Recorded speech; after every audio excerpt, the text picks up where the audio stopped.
Early translations of the Bible into English were done a little at a time, with sometimes just a section at a time, and often the work was done by a singular person. Alfred the Great only translated parts of the Psalms into English for his people, while William Tyndale would spend 13 years translating the New Testament and parts of the Old Testament before his life and work were cut short.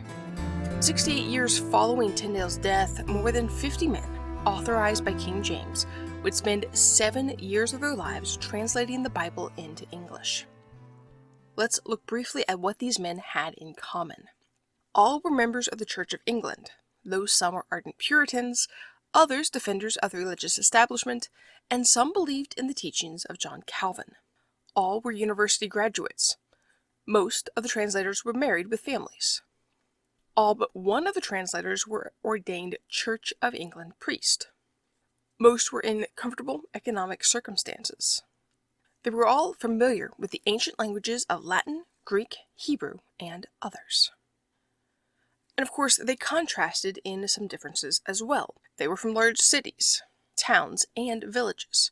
They were sons of mariners, farmers, school teachers, leather merchants, fletchers, ministers, brewers, tailors, and aristocrats. They varied in age. 22 were in their 40s, 16 were in their 30s, 15 in their 50s, and 3 in their 60s, and 3 in their 20s. They did not all do translation work specifically. A few were project overseers, revisers, editors, and there were even people assigned to maps. Now, there were 6 men who presided as directors over the 6 companies, and starting with the first Westminster Company, we have Lancelot Andrewes. So the first Westminster Company was tasked with translating Genesis through 2 Kings, and their director was Lancelot Andrewes. He was perhaps one of the most well-known men of the project, and he was the Dean of Westminster. Andrewes' credentials for being a director of the work can be traced back to his childhood. As a boy and young man, each year over Easter break, Lancelot would use this month to acquire a new language. He mastered 15 modern languages of the time, as well as 8 ancient languages. And he could speak them all, not just read them. He had the ability to speak them, which is an amazing feat. The first Cambridge Company was tasked with translating First Chronicles through Song of Solomon, and their director was Edward Lively. Lively would distinguish himself at Cambridge both as a scholar and a teacher. By age 30, he was a professor of Hebrew at the university, and was one of the world's leading scholars in the field. Like Lancelot Andrewes, he was also skilled in other languages, both those modern and ancient. Lively authored 2 books before the King James translation work. They were a series of notes on 5 of the minor prophets of the Old Testament. This was published in 1587. The second was a commentary on a portion of the book of Daniel, specifically chapter 9, verses 24 through 27. Now, Lively would not live to see the project completed. He died in May of 1605. And it is not certain who took over the position following his death, but it is thought that Lawrence Chatterton may have taken on the role, as he was one of the most senior and prominent of the remaining members of the company. Once, while a student in Cambridge, he rescued a friend from injury and possible death during a town brawl. In so doing, he risked his own life and sustained a serious wound. The friend he rescued was Richard Bancroft, the future Archbishop of Canterbury and the overseer of the King James Bible translation project.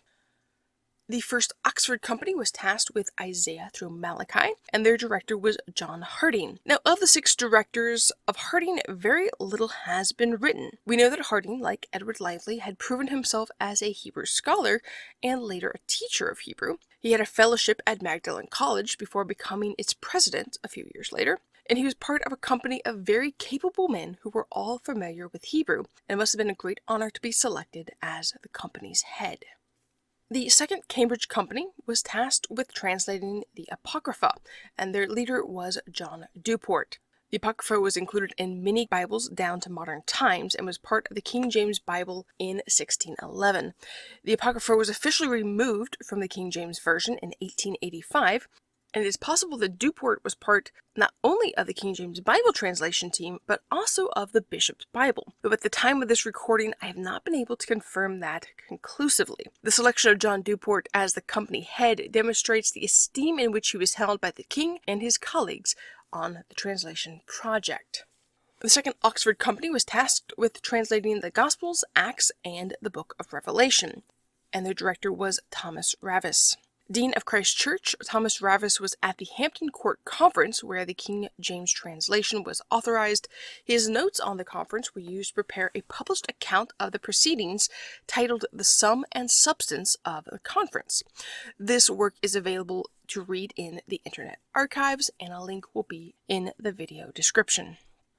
The Second Westminster Company was tasked with the epistles, and their director was William Barlow. As a trusted member of the court, he was appointed to the directorship of the Second Westminster Company, charged by James with translating the New Testament epistles for the King James Version. He participated in the early planning of the translation and had supported the scholarship of linguist Edward Lively, among other contributions to the project.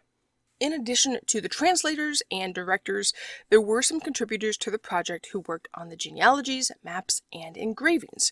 These men were John Speed, Cornelius Bull, John Moore, Reynold Elstrack, and Hugh Broughton.